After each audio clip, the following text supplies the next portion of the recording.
Ladies and gentlemen, we are Kobe University Secondary School. And we're the affiliated senior high school of National Kaohsiung Normal University. The title for our presentation is The Virtue of Inclusiveness. Especially when it comes to public society. Have you ever heard of the flower hydrogen? Do you know what it symbolizes? Of course, it symbolizes hope. And there's a saying that the people who are blessed with this type of flower are extremely endurable and inclusive. What does this flower have to do with our topic? Inclusiveness is one of the virtues in human nature. The word inclusiveness seems abstract, but it's actually in our daily life. Exactly. The reason why we choose this topic is because even though society is working on promoting inclusiveness in the world, but there is still a lot of room for improvement. We're going to talk about 3 topics today: cyberbullying, public utilities, and fragrance. Without further ado, now, let us begin. She married a rich guy for fame. She had a complicated relationship with multiple guys. She smoked and drank excessively all the time. Those heartbreaking rumors haunted Cindy Young, a 24-year-old actress living in Taiwan, and eventually led her to use hydrogen gas to commit suicide.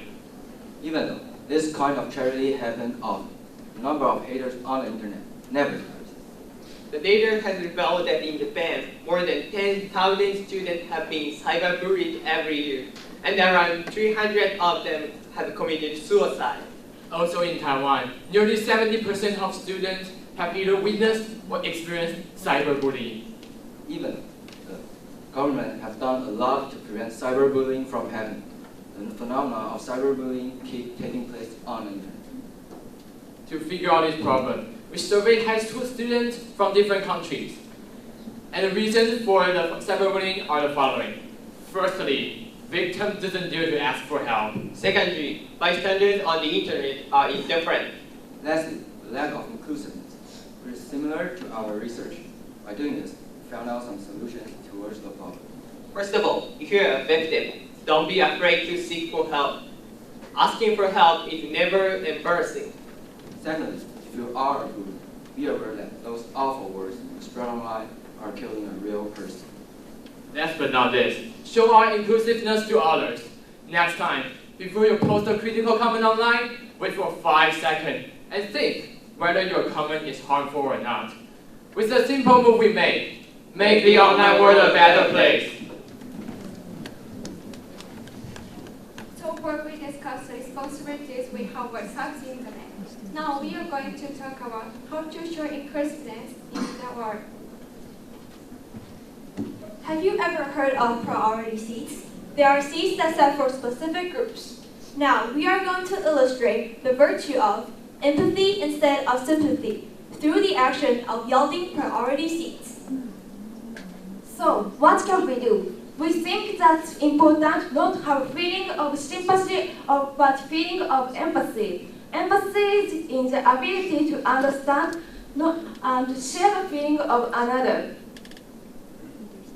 Now we are going to tell you something that happened in Taiwan. Have you ever seen someone yell their priority seats before? I believe the answer of most of you is yes. However, do you know that in Taiwan, there's people actually forcing others to yell the seat? All of this news is similar to the situation. However, if we think with empathy instead of sympathy, this would never happen. In the UK and USA, you will likely be thought as disrespectful if others seat to others. In contrast, in Germany, if a passenger has the necessity of using the priority seat, he or she will tell you straightly. Finally, these examples of yielding priority seats tell us that the actions we should take in different societies vary a lot. However, all of them have one place in common, which is empathy instead of sympathy. Now, empathy instead of sympathy. Please put this in your mind. And next time, maybe when you're looking at someone, a young man sitting on the priority seat, instead of thinking, how can he be so selfish? You would change your mind into, I can't tell, but he may be sick. And this is a virtue that can change the society. We have discussed the virtue of empathy. And now we are going to talk about a current issue that many countries are now facing. Have you ever seen this kind of scenes? Sometimes when we walk into a train station, we can see homeless people sitting along the hallway. Although we always have the stereotype that vagrants cause chaos among the surroundings. We can only focus on the negative effects vagrants might bring but ignore the fact that vagrants also have human rights. Give the vagrants the sense of inclusiveness and give them a hand to turn the situation beneficial for society. In 2003, the amount of vagrants had dramatic decrease in Japan. The government started importing related policies and offering official assistance like private hospices and job opening. Training vagrants is one of the necessary processes to improve their current conditions. By doing that, we can afford them enough college to face the coming challenge. However, in Taiwan, the amount of vagrants is still increasing. The policies in Japan and Taiwan are practically the same. We also provide them practical help, but what we lack is encouragement from the majority. Therefore, we need to give them a hand and encourage them. By doing that, we can boost their confidence to step out. As what we can see in this picture, there are two guys arguing about the amount of the stick. Both of them are correct, just like people always stand in their own position to think about the issue. The paper would help to improve the life they're working, but on the other hand, the other citizens wouldn't want to approach them. We need to put ourselves in each other's place and think about the most appropriate solution. Instead of giving an arm strongly, showing the tolerance might be the first and the most important step. In conclusion, developing empathy and incorporating the vagrant into a society is a good way for all of us have a sense of inclusiveness.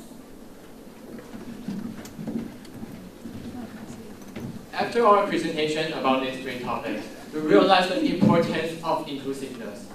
During the process of making this presentation, we learned to accept others' opinions and to embrace the differences between each individual. The flower hydrangea is just a symbolization of inclusiveness. However, it should be planted in everyone's heart. That's right. Better to light the candle than to curse the darkness. We should stop the criticism and start taking actions. Please tap the person next to you and tell them, even though you are not perfect, but you are still amazing. Thank you.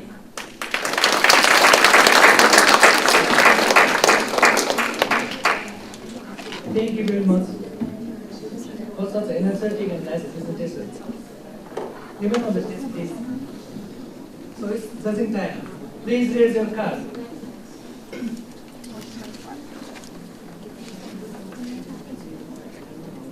Card down, please.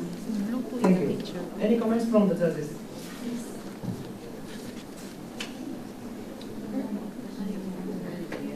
Thank you for your energetic presentation. And I want to ask you, you are a big number of people, and I bet that you had to have a lot of tolerance and patience with each other and listen to each other. What are the main challenges that you found working with such a big group of people? Because we have different opinions and everyone wants to make the presentation very wonderful. So we have to share our opinions and we have to embrace others' opinions so we can make the presentation a whole. Also, there is a problem that we face, that is different culture and different languages. It's a cultural barrier between us. We need to inclusive each other's cultures, but also put our inclusiveness inside. It will be all good. Thank you very much. Thank you very much.